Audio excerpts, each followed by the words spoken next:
Halo teman-teman, kita mulai kuliah kita pada siang hari ini ya.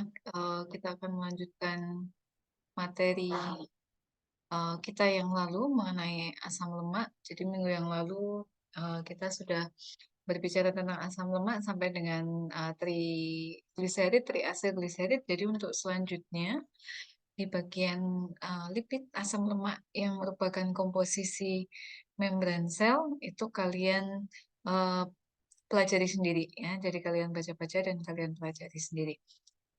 Karena materi kita masih lumayan, jadi pada siang hari ini saya akan memberikan mengenai fatty acid catabolism. Jadi proses metabolisme atau pemecahan dari asam lemak. Jadi di sini tujuan dari kuliah ini ada 4. Jadi kita akan berbicara tentang bagaimana lemak itu dicerna di dalam animal atau di dalam tubuh manusia. Kemudian bagaimana lemak itu dipindahkan atau ditransport ke dalam jaringan. Dan yang ketiga bagaimana lemak itu dioksidasi dan bagaimana pembentukan badan keton. Nah, eh, jadi sebelum kita masuk ke proses katabolisme, energi dari tubuh kita ini sepertiganya diperoleh dari triacilgliserol atau trigliserid. Jadi 80% dari energi dari mamalia, terutama pada organ liver sama hati, liver sama jantung, itu diperoleh dari oksidasi asam lemak. Nah, nanti kita akan bicara di belakang kenapa asam lemak ini dia bisa memberikan keuntungan ketika dioksidasi sebagai sumber energi dibandingkan glukosa. Nah, beberapa hewan-hewan yang berhibernasi, terutama hewan yang hidup di negara 4 musim ya, terutama beruang, gitu ya. Mereka itu pada saat berhibernasi, mereka tergantung dari keberadaan fat atau lipid sebagai sumber energi mereka. Ya, jadi mereka pada saat berhibernasi, mereka tidak makan, tapi mereka tetap hidup karena cadangan lemaknya banyak. Ya, the grizzly bear. Oke, apa keuntungannya kalau kita menggunakan lemak sebagai sumber energi dibandingkan dengan polisakarida? Yang pertama, asam lemak ini membawa energi yang lebih besar per karbonnya ketika mereka direduksi. Nah, ini terjadi karena satu molekul asam lemak itu terdiri dari lebih dari 12 atom G. Jadi ketika dia dioksidasi, kita akan mempunyai banyak sekali pecahan-pecahan molekul dari asam lemak tersebut yang masing-masing bisa dikonversi menjadi energi. Kemudian yang kedua, itu dia membawa sedikit air karena memang sifatnya sangat nonpolar. Berbeda dengan gula atau glukosa yang dia larut air dan membawa air begitu. Keuntungannya si asam lemak ini dia membawa sedikit air sehingga proses absorpsi lebih optimal dan energi yang dihasilkan konsentrasinya tinggi. Kemudian uh, apa bedanya dengan glukos dan glikogen? Jadi glukos dan glikogen ini dia digunakan sebagai sumber energi yang short term. Jadi pada kondisi atau pada jangka waktu yang pendek. Makanya kalau teman-teman puasa itu kan disarankan supaya energinya cepat di delivery atau cepat dihantarkan ke seluruh tubuh, kita minumnya yang manis gitu kan. Jadi berbukalah dengan yang manis. Karena memang seperti itu. Kemudian lemak atau fat ini bisa digunakan untuk cadangan energi selama berbulan-bulan. Karena memang si lemak ini dia akan disimpan dalam bentuk gelembung lipid atau lipid droplet dan didistribusikan ke dalam tubuh dalam proses yang lambat. Nah, kenapa kok lambat? Kita akan lihat di proses absorpsi lemak. Ini mungkin sudah saya berikan minggu lalu ya. Jadi sel eukariot itu menyimpan uh, lemaknya dalam bentuk oil droplet yang ada di sitosol. Sedangkan di vertebrata uh, lemak ini disimpan di suatu kelenjar namanya adiposa, sedangkan selnya itu namanya adiposit. Dan ini adiposa ini terletak di bawah skin, di bawah kulit. Kemudian di tanaman gitu ya, kalau di tanaman trigliserid ini dia banyak disimpan di biji-bijian, di bijinya gitu ya. Makanya kalau kita mau mengekstraksi minyak dari zaitun gitu ya, yang kita ambil itu kita press itu dari bijinya. Kemudian minyak biji bunga matahari yang diambil dari bijinya. Kemudian ada minyak gandum gitu kan. Dan minyak-minyak yang lain, minyak kedelai. Dan minyak grapeseed itu minyak biji itu apa anggur ya. Jadi anggurnya difermentasi, bijinya kita bisa cold press di apa pakai tekanan begitu dalam suhu yang rendah bisa menghasilkan minyak. Ya. Jadi dia mempunyai gelembung ultraviolet yang besar. Nah, ini adalah proses absorpsi dari asam lemak di dalam usus dari vertebrata. Jadi manusia masuk ke sini ya. Jadi ketika kita menelan lemak atau memasukkan lemak dari diet, dari makanan ke tubuh kita, maka proses yang terjadi itu ada 8 proses. Jadi relatif panjang. Yang pertama adalah ketika dia sampai di small intestine, di usus halus, maka dia akan diemulsifikasikan oleh garam empedu. Garam empedu ini di sini, ya. Jadi dia ada suatu kelenjar, namanya kelenjar empedu ya, yang menyatu dengan lambung ini, dan dia mempunyai saluran untuk memasukkan garam empedunya ke dalam small intestine, gitu ya, ke dalam usus halus. Oke, dia akan mengemulsifikasikan lemak yang berasal dari makanan tadi di usus halus. Kemudian sifatnya karena apa garam empedu itu dia ambifilik, gitu ya, punya gugus hidrofil sama hidrofob, maka dia akan mengemulsifikasikan dan melarutkan lemak tadi dalam bentuk micellar. Nih, kemudian step yang kedua, setelah si asam lemak tadi larut, gitu ya, triacylglycerolnya larut, kemudian step yang kedua, lipase akan mendegradasi dari trigliserid. Jadi trigliseridnya ini dia akan didegradasi menjadi asam lemak dan gliserol. Ingat materi minggu yang lalu bahwa trigliserid atau triacylglycerol itu adalah asam lemak ester dari asam lemak dan gliserol. Oke. Ini dihidrolisis sampai menjadi ini satuannya satu-satu begini.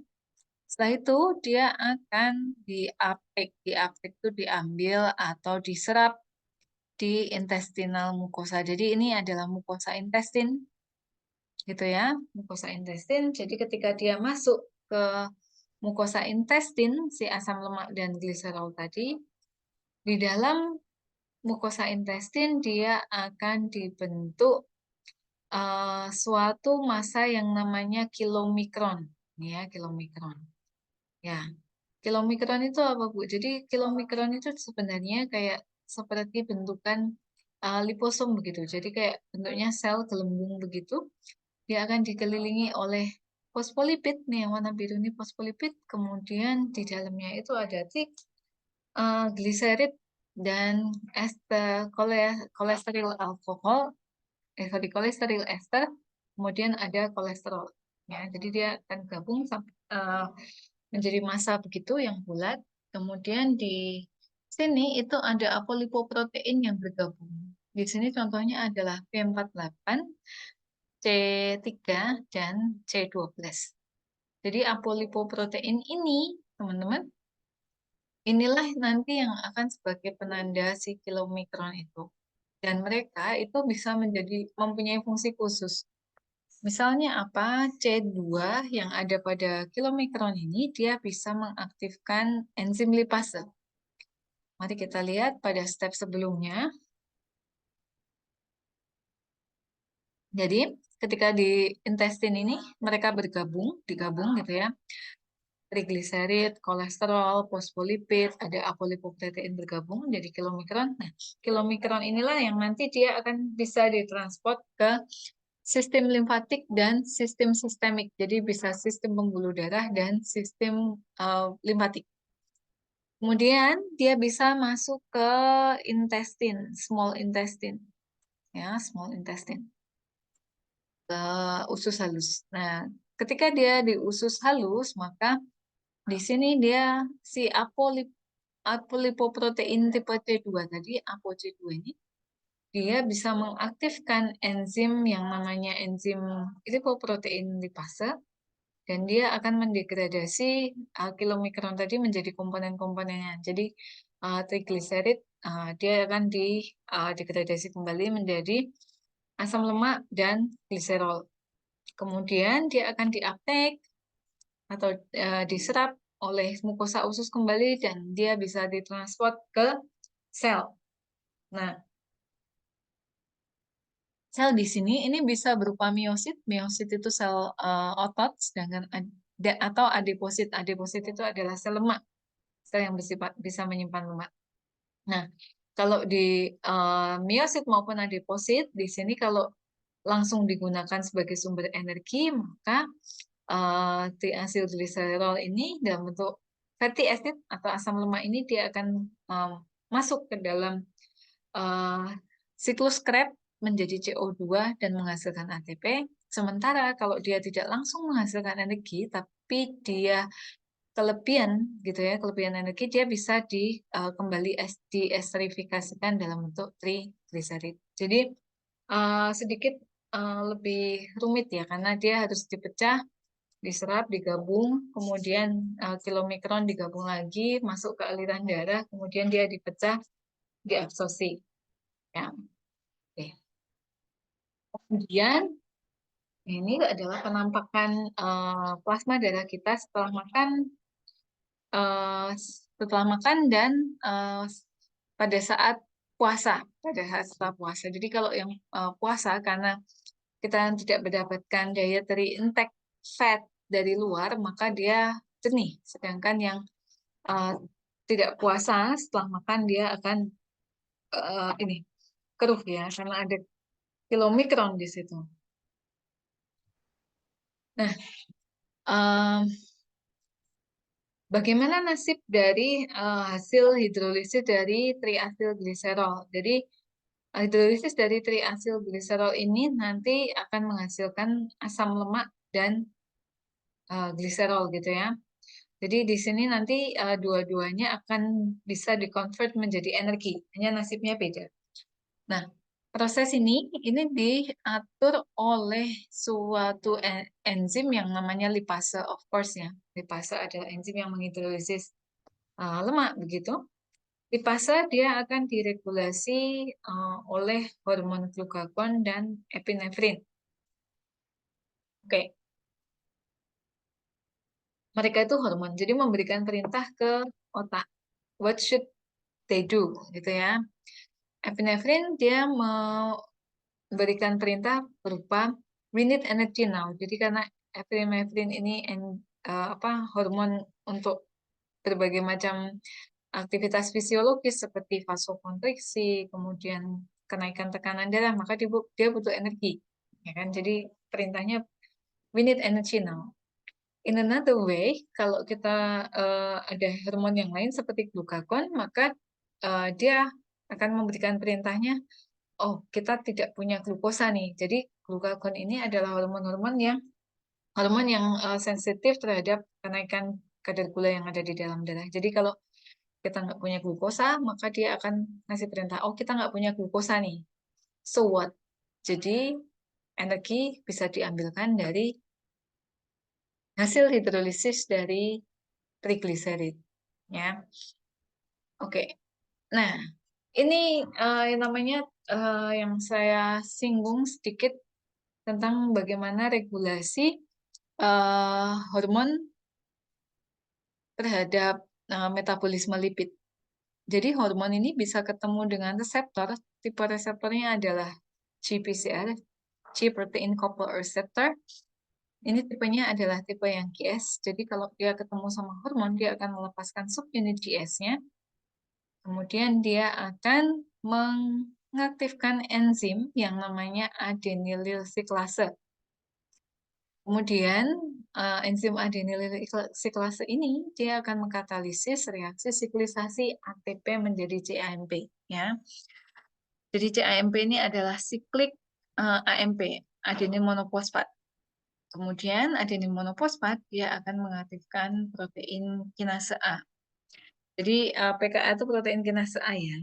Jadi protein kinase A itu adalah protein yang mampu memfosforilasi protein lain. Jadi dia akan mengaktifkan protein lain dengan cara memfosforilasi.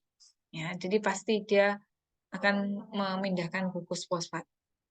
Nah, salah satu yang difosforilasi apa? Yang difosforilasi adalah perilipin. Perilipin ini adalah suatu struktur bagian luar dari oil droplet. Jadi teman-teman, ini nih merupakan sel adiposit. Tadi sudah kita ketahui bahwa sel adiposit itu adalah sel yang bisa menyimpan lipid dalam bentuk droplet, ya, dalam bentuk apa? Tetesan-tetesan minyak gitu, ya. Nah, apakah tetesan minyak itu tidak dilindungi? Dia dilindungi oleh suatu struktur protein yang namanya perilipin. Ketika perilipin ini diaktifkan, maka dia konformasinya akan berubah dan dia akan mengkatalisis atau menginduksi transport dari triacylglycerol menjadi fatty acid. Jadi dia akan memindahkan triacylglycerol ini ke bagian sitoplasma menjadi fatty acid. Kemudian fatty acid atau asam lemak ini akan masuk ke pembuluh darah dan akhirnya mereka akan ketemu dengan transporternya. Kemudian dia akan dioksidasi di siklus asam sitrat, respirasi chain, ya, elektron chain, sampai dia menjadi ATP. Nah, di sini teman-teman tolong diingat lagi materi yang depan tentang metabolisme glukosa. Karena glukosa itu glikolisis dekarboksilasi oksidatif siklus Krebs itu masih kepake sampai di sini, ya. Oke, ya. Apakah sesimpel ini? Of course not. Jadi ada proses yang lebih kompleks. Jadi ini tidak bisa langsung dipakai, langsung dioksidasi dan langsung jadi energi. Tidak, ya. Oke, kita skip aja ini. Jadi ketika kita punya triacylglycerol, trigliserid, dia akan dipecah menjadi gliserol dan asam lemak. Maka gliserol yang dihasilkan dari proses pemecahan trigliserid, dia akan juga diubah menjadi bentuk energi masuk ke proses yang namanya glikolisis. Jadi glikolisis ini adalah proses terusan dari step reaksi ini. Oke. Apa saja reaksinya? Jadi akan ada 3 reaksi utama yang mengkatalisis gliserol supaya dia bisa masuk ke proses glikolisis. Yang pertama adalah proses fosforilasi atau reaksi fosforilasi. Di sini gliserol itu akan diaktifkan oleh gugus fosfat melalui proses fosforilasi dari ATP. Jadi ATP akan memasukkan gugus fosfatnya menjadi ADP. Kemudian dia akan dikatalisis oleh enzim gliserol kinase. Gliserol kinase, ya. Oke, setelah itu dia akan menjadi 3 gliserol 3 fosfat. Setelah itu dia akan masuk ke proses atau reaksi yang namanya dehidrogenasi. Dehidrogenasi ini dia butuh suatu koenzim namanya NAD dalam bentuk teroksidasi. Ya, jadi dia akan ngambil hidrogen yang ada pada molekul gliserol 3 fosfat, kemudian dia akan menghasilkan dihidroksiaseton. Kemudian yang berikutnya itu adalah triosa fosfat isomerase. Jadi reaksi yang ketiga adalah isomerisasi sebenarnya. Jadi dia akan mengubah triosa fosfat dioksiaseton fosfat menjadi D3 gliserol D3 fosfat. Nah, molekul yang ketiga inilah yang nanti dia akan masuk ke jalur glikolisis. Oke, ini step-stepnya detail. Kalau lihat yang lebih overview-nya lebih jelas per step gitu ya. Oke, kemudian bagaimana nasibnya si asam lemak? Nah, si asam lemak ini dia di dalam sel akan dikonversi menjadi fatty acyl koenzim A. Jadi kalau gliserol tadi dia diubah dalam bentuk isomernya yang terkonjugasi fosfat, itu artinya dia lebih teraktifkan. Kalau si fatty acid ini dia juga akan diaktifkan dan diubah menjadi fatty acyl koenzim A. Jadi dia lebih aktif kalau dilekati dengan koenzim A. Nah, bagaimana reaksinya? Jadi dia hanya membutuhkan satu macam enzim saja sebenarnya teman-teman. Enzimnya adalah fatty acyl koenzim A sintase, ya. Dia yang pertama kali dia akan dikonjugasikan dengan ATP dulu, ya. Dia akan ngambil adenosin dari ATP, kemudian dia akan membentuk suatu fatty acyl adenilat. Jadi ini adalah bentuk transisi, dia tidak stabil. Ketika ada koenzim A yang ada di dalam sel, ini ada gugus SH-nya ya. Jadi kalau ada gugus SH-nya, kita ingat S itu mempunyai lone pair elektron, tetapi dia elektrofitasnya lebih rendah kalau dibandingkan dengan golongan 7. Jadi seperti oksigen, nitrogen itu dia lebih rendah. Gitu ya. Jadi dia nggak pelit kalau mau memberikan elektron ke C karbonil. Maka dia akan mendonasikan elektron di sini. Kemudian gugus fosfatnya akan lepas sebagai AMP bersama adenosin. Kemudian dia akan menghasilkan fatty acyl koenzim A. Nah, yang ditransport di dalam sitoplasma di miosit ini adalah fatty acyl koenzim A ini. Nah, kemudian teman-teman untuk fatty acid transport di dalam mitokondria bagaimana? Jadi gini, ketika apa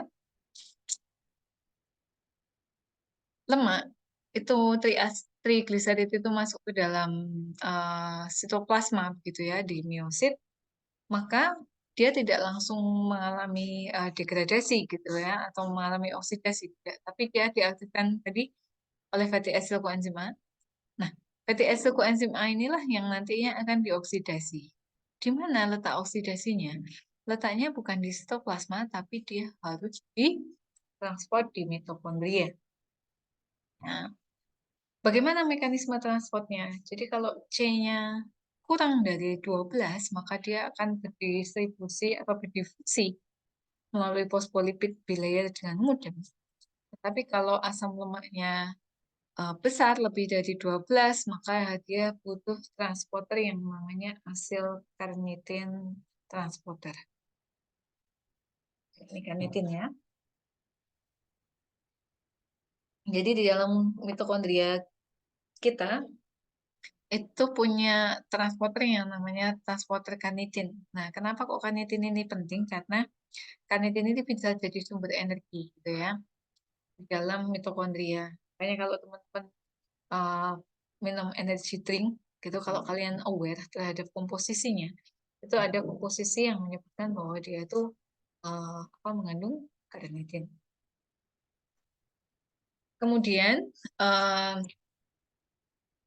carnitin mekanismenya si fatty acyl koenzim A ini dia bisa di transport melalui transporter carnitin bagaimana? Jadi di sini kita mengingat lagi kuliah biologi sel molekuler bahwa mitokondria ini adalah struktur yang diliputi oleh membran. Membrannya membran double layer ya. Ada membran luar dan ada membran dalam yang berkelok-kelok. Nah, di sini di membran dari mitokondria ini dia mempunyai transporter carnitin. Jadi dia yang akan mentransport carnitin dari sitoplasma menuju ke dalam matriks mitokondria. Kenapa harus di matriks mitokondria? Karena memang reaksi oksidasinya itu terjadi di matriks mitokondria. Ya, jadi ini membran, ini lipid double layer ya. Caranya gimana kita titipkan? Jadi istilahnya kita ini menitipkan fatty acyl coenzim A ini dari sini, ya, fatty acyl coenzim A, kita titipkan ke karnitin. Jadi ada reaksi konjugasi di sini, dia akan menjadi fatty acyl karnitin, sementara koenzim A-nya akan lepas, ya kan? Kemudian dia bisa ditransport masuk melalui membran dalam dan membran luar, ke membran dalam. Kemudian di sini di membran dalam si fatty acyl yang bergabung dengan karnitin tadi, dia akan dikonvert kembali menjadi fatty acyl coenzim A dan coenzim A-nya ini lepas. Dan karnitinnya itu akan ketemu sama enzim pemetabolismenya untuk bisa menjadi energi. Jadi kita tadi cuma nitipin teman-teman. Kita titipin ke yang ini apa? Yang molekulnya ada transporternya yaitu karnitin. Karena kalau nggak dititipin nggak bisa. Transporter ini hanya bisa mengenali struktur karnitin. Itu ya, cukup jelas. Kemudian, nah sekarang kita masuk ke reaksi oksidasi, ya. Reaksi oksidasi dari asam lemak. Jadi intinya di sini roughly saying, gitu ya. Jadi asam lemak itu akan dioksidasi pada C nomor 2, jadi C2 gitu ya, dipecah-pecah dan dia akan diubah menjadi unit yang namanya asetil koenzim A. Hasil koenzim A ini dia akan diubah menjadi CO2 melalui siklus Krebs atau siklus asam sitrat. Itu ya yang kemarin di buku Kristin sudah dipelajari, jadi di saya tidak dipelajari lagi. Kalian cukup mereview dari Kristin, kuliahnya Bu Kristin. Kemudian stage yang ketiga itu adalah menghasilkan ATP dari NADH dan FADH dari transport elektron. Jadi ini ada 3 step. Yang pertama adalah oksidasi. Yang kedua adalah siklus asam sitrat atau siklus Krebs. Kemudian menghasilkan NADH dan FADH. Setelah itu masuk ke respiratory chain elektron. Menghasilkan ATP.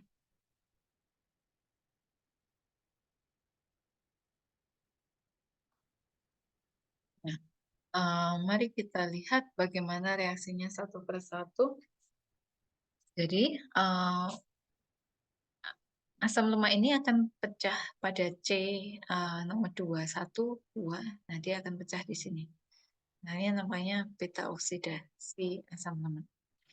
Ini contohnya molekulnya adalah palmitoyl coenzim A, C16 ya. Dia akan didegradasi oleh asil coenzim A dehidrogenase. Dia akan FAD melepaskan FADH. Kemudian dia akan diubah menjadi trans-enoyl coenzim A. Kemudian dengan enzim enoyl coenzim A hidratase dan tambahan H2O dari luar, maka dia akan jadi L-beta hidroksiasil coenzim A. Kemudian setelah itu enzim P hidroksiasil coenzim A dehidrogenase, dia akan menghasilkan dehidrogenase dengan menggunakan koenzim NAD menjadi NAD plus H+. Kemudian dia akan dipecah lagi melalui asil koenzim A transferase menjadi beta ketoasil koenzim A yang memasukkan koenzim A ke dalamnya dan dia akan lepas sebagai asil koenzim A dan myristoyl koenzim A. Jadi di sini kita bisa lihat dari C16 menjadi C14 lepas 2 atom C menjadi asil koenzim A. Kemudian di sini dia reaksinya itu akan berulang-ulang, ya misalnya tadi dari C16 jadi C14, dia akan dari C14 bisa jadi C2. Jadi dia akan kehilangan CH2, C2 gitu ya, sebanyak 8 kali. Ya, jadi akan didapatkan hasil berupa 8 asetil koenzim. Nah, proses beta oksidatif ini itu banyak terjadi di mitokondria. Tapi kalau pada tanaman gitu ya, pada tanaman itu banyak terjadi di uh, badan mikro yang namanya peroxisome. Nah, ada suatu kondisi dari teman-teman, jadi kalau kita kelaparan atau tidak mempunyai sumber glukosa yang cukup dalam tubuh kita, jadi mekanisme metabolisme dari karbohidrat atau gula menjadi asam pirufat dan asetil koenzim A itu kan terhambat. Dan siklus Krebsnya itu juga akan terhambat. Jadi kalau kita punya asetil koenzim A yang dihasilkan dari proses pemecahan asam lemak, kalau di siklus asam sitratnya itu tidak mempunyai enzim oksaloasetat, maka yang terjadi asetil koenzim A ini akan berkondensasi dengan dirinya sendiri, kemudian diubah menjadi badan keton. Bagaimana reaksinya sebagai berikut.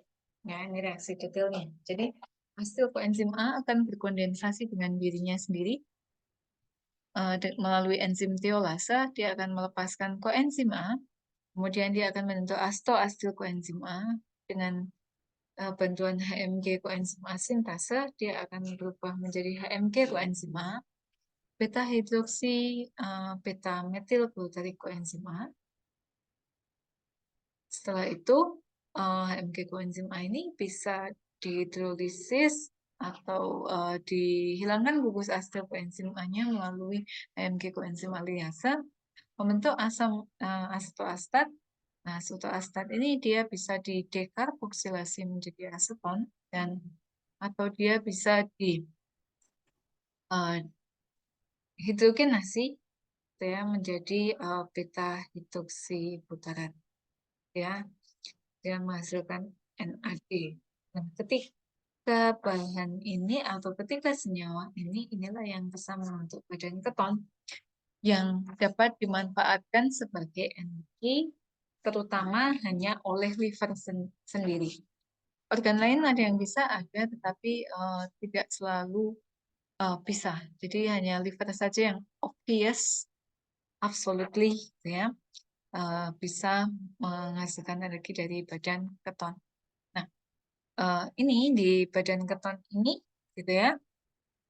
Kalau dia dirilis gitu, dilepaskan ke darah, tidak terlalu banyak dan konsisten dalam konsentrasi yang tinggi, maka dia bisa menurunkan pH darah.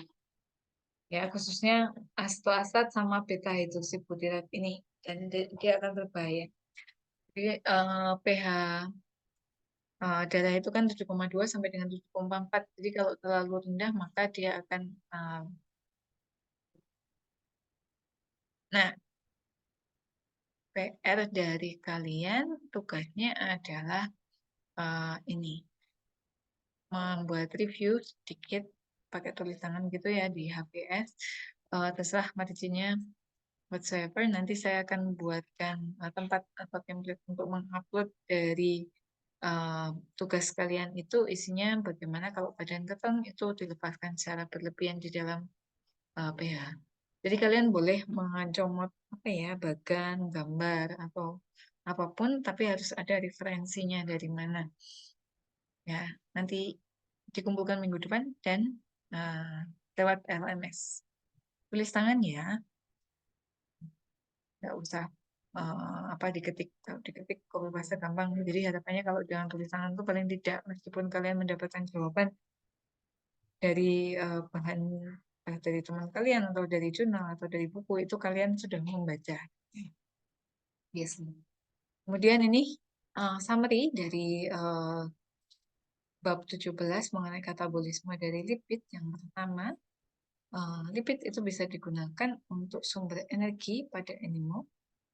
Kemudian yang kedua, beta oksidasi asam lemak itu bisa dioksidasi melalui proses beta oksidasi menghasilkan asetil koenzim A. Asetil koenzim A ini dapat dioksidasi kemudian masuk ke dalam siklus Krebs dan dikonversi menjadi badan keton yang bisa menghasilkan energi untuk tisu atau organ lain. Sekarang kita masuk ke kolesterol. Kolesterol, patologi lipid metabolism, jadi rumus strukturnya itu dia punya inti kolesterol ABCD seperti ini. Kemudian dia punya polar group head berupa OH di sini dan alkyl side di sini. Alkyl side ini juga menentukan tingkat kepolaran.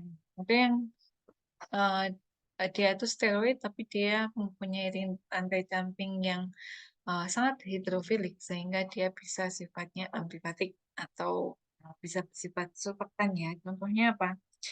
Contohnya adalah garam empedu. Oke. Berikut adalah fungsi dari kolesterol. Yang pertama adalah sebagai konstituen utama dari membran sel.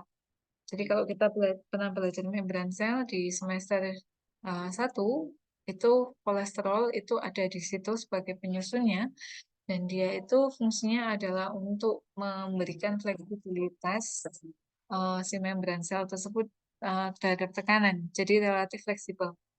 Kemudian yang kedua, kolesterol itu adalah prekursor untuk biosintesis garam empedu. Ya, jadi garam empedu ini penting untuk pencernaan lemak. Kemudian yang ketiga, kolesterol itu merupakan prekursor hormon steroid, bisa androgen, estrogen, progesteron, dan lain sebagainya. Juga dia adalah prekursor pembentukan vitamin D. Ini adalah reaksi sintesis kolesterol. Jadi asam asetoastat koenzim A sama asetoastil koenzim A oleh enzim HMG koenzim A sintase diubah menjadi HMG koenzim A. Kemudian oleh HMG koenzim A reduktase dia akan berubah menjadi asam mevalonat. Nah, sini ke bawah itu sudah jalur asam mevalonat di mana subunit penyusunnya itu namanya isopentenyl pirofosfat atau isofren sama aja ya. Kemudian dia akan membentuk spolen, dari spolen jadi lanosterol, dari lanosterol dia akan berubah menjadi steroid. Nah, ini rumus strukturnya ABCD, nomornya sesuai dengan urutan biosintesisnya 1, 2, 3, 4, 5, 6, 7, 8, 9, 10, 11, 12, dan seterusnya. Ini isofren ya, C-nya ada 5 dan dia punya ikatan tangkap konjugasi. Jadi kalau kita punya senyawa yang merupakan disusun dari isofren yang lantai panjang, misalnya beta karotin, kan banyak isofren ya. Dia mempunyai ikatan tangkap konjugasi yang panjang dan dia akan berwarna orange gitu ya. Nah, ini adalah salah satu produk dari kolesterol yang sangat kita perlukan untuk metabolisme kita di dalam tubuh, yaitu asam empedu. Asam empedu dia bisa membentuk penggaraman dengan penyusun-penyusun inorganik yang ada di dalam empedu sehingga membentuk garam empedu.